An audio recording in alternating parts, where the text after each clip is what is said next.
Hello दोस्तों, स्वागत है आपका प्रियंका लर्निंग क्लासेज में। आज से घटना चक्र का सीरीज चलाया जा रहा है जिसमें सामान्य विज्ञान के बायो से बहुत सारे क्वेश्चन आते हैं। उसकी सीरीज चलाया जा रहा है। आइए मिलके हम लोग देखते हैं।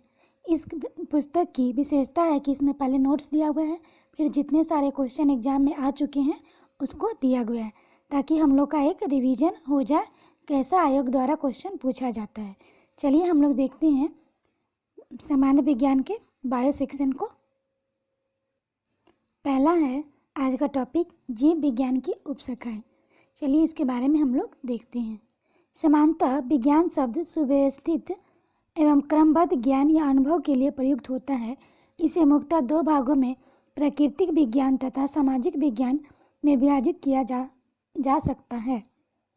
प्राकृतिक विज्ञान दो प्रमुख शाखाओं फिजिकल साइंस तथा लाइफ या बायोलॉजिकल साइंस में विभाजित होता है, जो पुनः कई शाखाओं व उपशाखाओं में विभाजित होता है। लैमार्क तथा ट्रेविनियस नामक वैज्ञानिकों ने सर्वप्रथम जीव विज्ञान शब्द का प्रयोग किया। यहाँ से क्वेश्चन आता है, ध्यान रखेंगे। अब हम लोग पढ़ेंगे जीव विज्ञान की शाखाएं एवं उपशाखाएं। तो हम लोग पहला देखते हैं जंतु विज्ञान, जूलॉजी। विभिन्न प्रकार के जीवित और मृत जंतुओं का विस्तृत अध्ययन किया जाता है। नेक्स्ट देखते हैं वनस्पति विज्ञान, बोटनी। विभिन्न प्रकार के पादपों एवं उनके क्रियाकलापों का अध्ययन वनस्पति विज्ञान कहलाता है। नेक्स्ट देखते हैं पैलियोबायोलॉजी, जीवाश्मी। ये है जीव जंतु और पादप के जीवाश्मों का अध्ययन। नेक्स्ट देखते हैं पैलियो वनस्पति, पादप जीवाश्मों का अध्ययन है। पारिस्थितिक विज्ञान, इकोलॉजी। सजीवों पर उनके चारों ओर पर्यावरण के प्रभाव का अध्ययन है। नेक्स्ट देखते हैं अनुवांशिकी। जीवों के अनुवांशिक लक्षणों इनकी वंशागति के अध्ययन है। फिजियोलॉजी।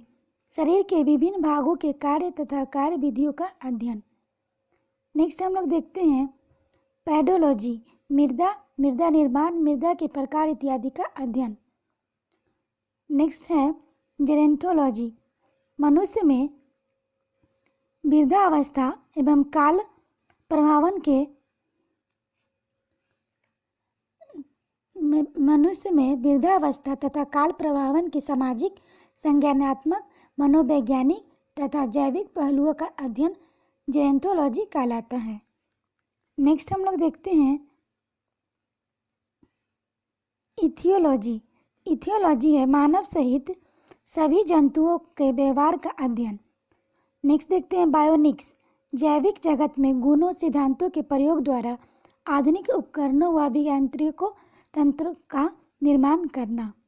नेक्स्ट देखते हैं बायोनॉमिक्स। यह है बायोनिक्स, यह है बायोनॉमिक्स। जीवधारियों और उसके वातावरण के साथ संबंध का अध्ययन बायोनॉमिक्स कहलाता है। नेक्स्ट हम लोग देखते हैं बायोनॉमी। जीव के नियमों के संबंधित अध्ययन कहलाता है। बायोमेट्री। इसमें गणित एवं सांख्यिकी की तकनीकों द्वारा जीव विज्ञान का अध्ययन होता है। नेक्स्ट देखते हैं फेनोलॉजी। मस्तिष्क के विभिन्न भागों की क्रियाशीलता तथा विक्षेपता का अध्ययन फेनोलॉजी कहलाता है। नेक्स्ट हम लोग देखते हैं एंथोलॉजी। फूलों का अध्ययन एंथोलॉजी कहलाता है। एगेस्ट्रोलॉजी। इसके अंतर घास से संबंधित अध्ययन कहलाते हैं। एग्जाम में आता है, ध्यान रखेंगे। पैलिनोलॉजी। ये विभिन्न प्रकार के परागकण का अध्ययन है। ओंकोलॉजी। कैंसर संबंधित ट्यूमर का अध्ययन, ये भी इम्पोर्टेंट है। नेक्स्ट देखते हैं टेराटोलॉजी। ये शारीरिक विकास में आने वाली असमानताओं का अध्ययन कहलाता है। नेक्स्ट देखते हैं ऑस्टियोलॉजी। अस्थियों का अध्ययन, ये भी इम्पोर्टेंट है। नेक्स्ट देखते हैं सेरोलॉजी। रुधिर सीरम का वैज्ञानिक अध्ययन। नेक्स्ट हम लोग देखते हैं लिथोट्रिप्सी। एक चिकित्सीय प्रक्रिया जिसमें किरणों की सहायता से गुर्दे, पित्ताशय, मूत्राशय की थैली में स्थित पथरी को तोड़कर मरीज का इलाज किया जाता है। नेक्स्ट देखते हैं पैथोलॉजी। रोगों की प्रकृति, लक्षणों और कारकों का अध्ययन पैथोलॉजी कहलाता है। नेक्स्ट देखते हैं पैरासिटोलॉजी। परजीवी जीवों का अध्ययन। वायरस विज्ञान, विषाणुओं का अध्ययन। बैक्टीरियोलॉजी जीवाणुओं का अध्ययन, एंटोमोलॉजी कीटों का अध्ययन, यह भी इम्पोर्टेंट है, एग्जाम में आता है।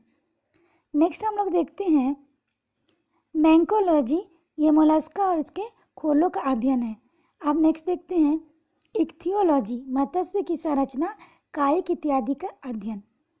नेक्स्ट हम लोग देखते हैं सर्पैटोलॉजी, सर्पों का अध्ययन। नेक्स्ट हर्पैटोलॉजी, उभयचरों और सरीसृपों का अध्ययन। नेक्स्ट हम लोग देखते हैं ऑर्निथोलॉजी, पक्षियों का अध्ययन, इम्पॉर्टेंट है, एग्जाम में आ चुका है। नेक्स्ट हम लोग देखते हैं डर्मेटोलॉजी, त्वचा एवं इसके रोगों के अध्ययन, ये भी इम्पॉर्टेंट है। नेक्स्ट हम लोग देखते हैं ट्रोफोलॉजी, पोषण तथा पोषण विधियों का अध्ययन। नेक्स्ट टेट्रोलॉजी, उपार्जित लक्षणों का अध्ययन टेट्रोलॉजी कहलाता है। अब हम लोग देखते हैं प्रमुख शब्दावलियाँ एवं उससे संबंधित उत्पाद। तो ये है इपीकल्चर, व्यापारिक स्तर पर शहद उत्पादन तथा फसल में परागण हेतु मधुमक्खियों का पालन, इपीकल्चर इम्पोर्टेंट है। नेक्स्ट देखते हैं एपीकल्चर, एवीकल्चर, तो ये है पक्षी पालन। नेक्स्ट एक्वाकल्चर, जलीय जीवों, जंतु और वनस्पतियों का संवर्धन, एक्वाकल्चर। नेक्स्ट हम लोग देखते हैं एल्गा कल्चर, एग्वा कल्चर का एक प्रकार है जिसके अंतर्गत शैवालों की कृषि की जाती है। नेक्स्ट देखते हैं पीसी कल्चर, एग्जाम में आता है, मत्स्य या मछली पालन है। नेक्स्ट है एग्रीकल्चर, फसल संवर्धन, पशुपालन तथा कृषि से संबंधित विज्ञान। नेक्स्ट देखते हैं सेरीकल्चर, ये भी इम्पोर्टेंट है, एग्जाम में आता है, कच्चे रेशम के उत्पादन हेतु रेशम कीट का पालन। नेक्स्ट देखते हैं सिल्वीकल्चर, वन संवर्धन, स्पॉन्जी कल्चर, स्पंज संवर्धन, फ्लोरीकल्चर, फूलों की खेती या पुष्प कृषि। नेक्स्ट देखते हैं ओलेरीकल्चर, सब्जियों की कृषि है। नेक्स्ट देखते हैं अर्बोरिकल्चर, वृक्षों तथा झाड़ियों के कृषि। नेक्स्ट हम लोग देखते हैं हॉर्टिकल्चर, इसमें फूलों, फलों, सब्जी और मसालों की खेती की जाती है। नेक्स्ट पोमोलॉजी, इम्पॉर्टेंट है, फलों की कृषि। नेक्स्ट हम लोग देखते हैं एग्रोनॉमी, यह फसलों की खेती है। नेक्स्ट है वर्मी कल्चर, ये इम्पॉर्टेंट है, कृषि उत्पाद में वृद्धि हेतु केंचुआ पालन। नेक्स्ट देखते हैं ऑस्ट्रियो कल्चर, इसमें व्यापार हेतु सीपों में कृत्रिम प्रजनन होता है। नेक्स्ट देखते हैं ओली कल्चर, जैतून का उत्पादन, संरक्षण तथा व्यापार। नेक्स्ट हम लोग देखते हैं हेलीकल्चर, इसमें घोंघे का संवर्धन किया जाता है। नेक्स्ट विटीकल्चर, ये इम्पॉर्टेंट है, अंगूर उत्पादन। नेक्स्ट देखते हैं मेरीकल्चर, मानव उपयोग हेतु समुद्री जीवों, जंतु व वनस्पति का संवर्धन कहलाता है। नेक्स्ट मोरीकल्चर, शहतूत की खेती मोरीकल्चर कहलाती है।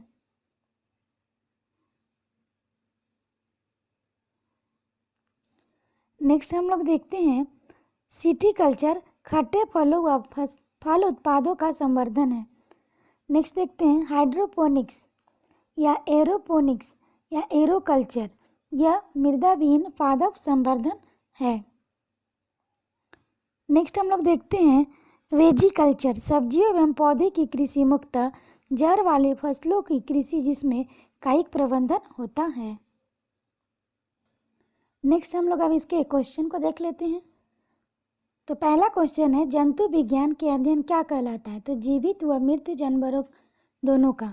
इसका एक्सप्लेनेशन देखते हैं। जंतु विज्ञान के अंतर्गत जीवित एवं मृत जानवरों का विस्तृत अध्ययन किया जाता है।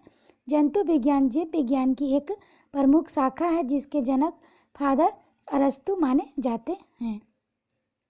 अब दूसरा क्वेश्चन देखते हैं। सूची 1 को सूची 2 से सुमेलित करना है, तो पक्षी का हो जाएगा। तो हम लोग इससे करते हैं। पक्षी का है ऑर्निथोलॉजी, वंशागति का जेनेटिक्स, पर्यावरण है इकोलॉजी, जीवाश्म पोलियो बायोलॉजी कहलाता है। नेक्स्ट हम लोग देखते हैं फूलों के अध्ययन को क्या कहते हैं? तो एंथोलॉजी कहते हैं। आइए हम लोग इसका एक्सप्लेनेशन देखते हैं। फोनोलॉजी मस्तिष्क के विभिन्न भागों में क्रियाशीलता व विक्षेपता का अध्ययन है। नेक्स्ट एंथोलॉजी फूलों का अध्ययन। एगेस्ट्रोलॉजी घास से संबंधित अध्ययन है। पोलिनोलॉजी विभिन्न प्रकार के पराग कणों का अध्ययन है। नेक्स्ट हम लोग देखते हैं कीटों के वैज्ञानिक अध्ययन को एंटोमोलॉजी कहते हैं। इसका एक्सप्लेनेशन हम लोग देखते हैं। इक्थियोलॉजी मत्स्य की संरचना, कायिकी इत्यादि का अध्ययन है। नेक्स्ट देखते हैं एंटोमोलॉजी कीटों के वैज्ञानिक अध्ययन है। नेक्स्ट पैरासिटोलॉजी परजीवी जीवों का अध्ययन है। नेक्स्ट मैलेकोलॉजी मोलस्का व इसके खोले का अध्ययन है। नेक्स्ट हम लोग देखते हैं निम्नलिखित विषयों पर कौन सा विषय जनसंख्या एवं मानव जाति के महत्वपूर्ण आंकड़ों का अध्ययन से संबंधित है। तो ये जननिकी। आइए इसका एक्सप्लेनेशन देखते हैं। पारिस्थितिक विज्ञान सजीव एवं उसके चारों ओर पर्यावरण के प्रभाव का अध्ययन है। नेक्स्ट अनुवांशिकी जीवों के अनुवांशिक लक्षणों, इसकी वंशागति का अध्ययन। नेक्स्ट देखते हैं जनसांख्यिकी और जनसांख्यिकी मानव जनसंख्या एवं मानव जाति के महत्वपूर्ण आंकड़ों का अध्ययन है, इम्पोर्टेंट है। नेक्स्ट हम लोग देखते हैं वायरस विज्ञान वीरियोलॉजी विषाणुओं का अध्ययन कहलाता है। नेक्स्ट हम लोग देखते हैं विभिन्न संस्कृतियों और वैज्ञानिक विवरण के तुलनात्मक अध्ययन को कहते हैं। तो इसको क्या कहते हैं?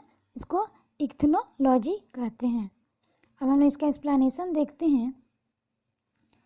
इक्थियोलॉजी विभिन्न संस्कृतियों के वैज्ञानिक विवरणों का तुलनात्मक अध्ययन है। नेक्स्ट इथनोग्राफी किसी विशेष संस्कृति का अध्ययन है। इथोलॉजी मानव सहित सभी जंतुओं के व्यवहार का अध्ययन है। नेक्स्ट एथिक्स नैतिक आचार व कर्तव्य का मनोवैज्ञानिक अध्ययन है। इसीलिए यूपीएससी में एक पेपर भी रखा गया है। नेक्स्ट हम लोग देखते हैं जैविक जगत में होने वाले कार्य, गुण व पद्धति के अध्ययन के इस ज्ञान को मशीनी जगत में उपयोग करने को क्या कहते हैं? इसको बायोनिक्स कहते हैं। अब हम लोग इसका एक्सप्लेनेशन देखते हैं। बायोनिक्स जैविक जगत में होने वाले कार्य, गुण एवं पद्धति का अध्ययन एवं अजैव तंत्र पर इसका प्रयोग। अब देखते हैं बायोनॉमिक्स, काफ़ी कंफ्यूजिंग वाला है, सब इसको अच्छे से समझते हैं। बायोनॉमिक्स जीवधारियों को उसके वातावरण के साथ संबंध का अध्ययन। नेक्स्ट देखते हैं बायोनॉमी जीवन के नियमों का अध्ययन है। बायोमेट्री गणित व सांख्यिकी की तकनीकों द्वारा जीव विज्ञान का अध्ययन। नेक्स्ट हम लोग देखते हैं पोलियो वनस्पति के अंतर्गत अध्ययन करते हैं। तो ये इनमें से किसी का नहीं करते हैं। तो इसका एक्सप्लेनेशन हम लोग पहले देखते हैं। पोलियो वनस्पति के अंतर्गत पादप जीवाश्मों का अध्ययन करते हैं जो कि लाख वर्ष पूर्व बर्फ, मिट्टी इत्यादि के नीचे किसी प्राकृतिक घटना के कारण दब गए थे। उनके छाप पत्थरों की चट्टानों में प्राप्त होती है। जीवाश्मों से जैव विकास के वास्तविक ठोस प्रमाण मिलते हैं, जो प्रोफेसर बीरबल साहनी को भारतीय जीवाश्म वनस्पति विज्ञान का जनक कहा जाता है। इम्पॉर्टेंट है, ध्यान रखेंगे। नेक्स्ट हम लोग देखते हैं रेशम कीट के पालन को कहा जाता है। तो ये सेरीकल्चर कहा जाता है, इम्पॉर्टेंट है, ध्यान रखेंगे। आइए अब इसका एक्सप्लेनेशन पढ़ते हैं। एपीकल्चर व्यापारिक स्तर पर शहद उत्पादन तथा फसलों में परागण हेतु मधुमक्खी पालन। नेक्स्ट देखते हैं हॉर्टिकल्चर पुष्प एवं फल देने वाले पौधों का अध्ययन। नेक्स्ट देखते हैं सेरीकल्चर कच्चे रेशम के उत्पादन हेतु रेशम कीट का पालन। नेक्स्ट देखते हैं फ्लोरिकल्चर सजावट के लिए काम आने वाले पुष्पों का अध्ययन है। अब नेक्स्ट क्वेश्चन देखते हैं मधुमक्खी का उपयोग किया जाता है। तो एपीकल्चर में किया जाता है। नेक्स्ट हम लोग देखते हैं निम्नलिखित में से कौन सा सही सुमेलित नहीं है। तो ये हो जाएगा फूलों की खेती फ्लोरिकल्चर, फसलों की खेती एग्रोनॉमी, सब्जियों की खेती हॉर्टिकल्चर, ये सुमेलित सही नहीं है। और फलों की खेती पोमोलॉजी। तो आइए इसका एक्सप्लेनेशन देखते हैं। बागवानी कृषि एक विशेष पद्धति है। इसके तहत फलों की कृषि, सब्जियों की कृषि तथा फलों की कृषि आती है। प्रश्न में ए और डी के तहत फूलों की खेती एवं फलों की खेती के लिए क्रमशः फ्लोरिकल्चर एवं पोमोलॉजी नामकरण किया गया है, जो इसकी विशिष्ट शब्दावलियाँ हैं। विकल्प सी के अंतर्गत सब्जियों की खेती के लिए नामकरण हॉर्टिकल्चर किया गया है, जो इसकी बृहद श्रेणी की शब्दावली है। सब्जियों की खेती के लिए विशिष्ट शब्दावली ओलोरीकल्चर है। यदि सभी नामकरण विभिन्न शब्दावली के रूप में सही माने गए तो विकल्प सी सुमेलित नहीं होगा, क्योंकि यहाँ हॉर्टिकल्चर का स्थान पर ओलोरीकल्चर होना चाहिए। फसल एक बृहद शताब्दी है जिसके अंतर्गत सभी प्रकार की फसलें, खाद्यान्न, गैर खाद्यान्न, पशु आहार फसलें शामिल होगी। फसलों की खेती के अंतर्गत फसल तथा इसके लिए प्रयुक्त मृदा भी शामिल होगी, अतः इसके लिए बृहद शताब्दी एग्रोनॉमी नामकरण करना उचित है। इसलिए पहले हम लोग शब्द का चयन अच्छे से करेंगे ताकि एग्जाम में ऑप्शन देने से पहले हम लोग को कन्फ्यूजन ना हो। नेक्स्ट हम लोग देखते हैं निम्नलिखित युग्मों में से कौन सुमेलित नहीं है। तो हम लोग पहले देखते हैं एपीकल्चर शहद की मक्खी, सेरीकल्चर सिल्कवर्म, पीसीकल्चर लाख का कीड़ा नहीं होगा, ये है मछली पालन से, हॉर्टिकल्चर फूल से। नेक्स्ट हम लोग देखते हैं निम्नलिखित में से कौन सी जोड़ी सुमेलित है शब्द और अर्थ में। लेक्सिकोग्राफी शब्दकोश का संकलन है, तो ये सही है। फिलालॉजी डाक टिकटों का संग्रह है, तो ये गलत है। तो ये हो जाएगा भाषा की संरचना एवं विकास एवं इतिहास का अध्ययन, एंटोमोलॉजी कीटों का अध्ययन, आइकोनोग्राफी प्रतिमाओं चित्रकला का अध्ययन है। नेक्स्ट हम लोग देखते हैं लेक्सिकोग्राफी का संबंध है, तो ये है शब्दकोश के संयोजन से। नेक्स्ट देखते हैं सब्जी के लिए काम आने वाले पौधे के अध्ययन को ओलेरीकल्चर कहते हैं। ओलेरीकल्चर के अंतर्गत सब्जी के लिए काम आने वाले पौधे का उत्पादन का अध्ययन किया जाता है। नेक्स्ट हम लोग देखते हैं विटीकल्चर द्वारा निम्नलिखित में से कौन एक उत्पादित होता है, तो ये अंगूर। नेक्स्ट क्वेश्चन है कीट संवर्धन क्या है, तो ये कीटों के वृद्धि करने वाला विज्ञान। कीट संवर्धन कीटों की वृद्धि करने वाला विज्ञान है। केंचुआ कृषकों का मित्र एवं भूमि का आत कहा जाता है। केंचुआ खाद या वर्मी कंपोस्ट पोषक पदार्थों में भरपूर उत्तम जैव उर्वरक है। नेक्स्ट हम लोग देखते हैं वर्मी कल्चर के प्रयुक्त वर्म होता है, तो ये earthworm. Vermi compost vermi culture या केंचुआ पालन भी कहते हैं। केंचुओं के मल से तैयार खाद की वर्मी कंपोस्ट कहलाती है। नेक्स्ट क्वेश्चन देखते हैं जेरेंटोलॉजी निम्नलिखित में से किसके अध्ययन से संबंधित है, तो ये हो जाएगा वृद्ध से संबंधित है। इसका एक्सप्लेनेशन देखते हैं। जेरेंटोलॉजी जीव विज्ञान की एक उपशाखा है जिसका संबंध वृद्ध व्यक्तियों से है। वृद्धावस्था में मांसपेशियां शिथिल हो जाती है तथा शरीर के अंग की युवावस्था की तरह कार्य नहीं कर पाते। आज के वैज्ञानिक इस बात का पता लगाने का प्रयत्न कर रहे हैं कि मनुष्यों में बुढ़ापा या जीर्णता लाने के लिए शरीर में कौन कौन से क्रियात्मक परिवर्तन उत्तरदायी हैं। नेक्स्ट हम लोग अब देखते हैं जेनेटिक्स निम्न में से किसका अध्ययन करता है, तो ये आनुवंशिकता और विचरण का। नेक्स्ट क्वेश्चन है वृद्धावस्था एवं काल प्रभावन के विषय में ज्ञान प्राप्त करने की विद्या को कहते हैं, तो ये जेरेंटोलॉजी कहते हैं। आइए इसका एक्सप्लेनेशन देखते हैं। जेरेंटोलॉजी वृद्धावस्था व काल प्रभावन के सामाजिक, मनोवैज्ञानिक, जैविक पहलुओं के अध्ययन की विधा है।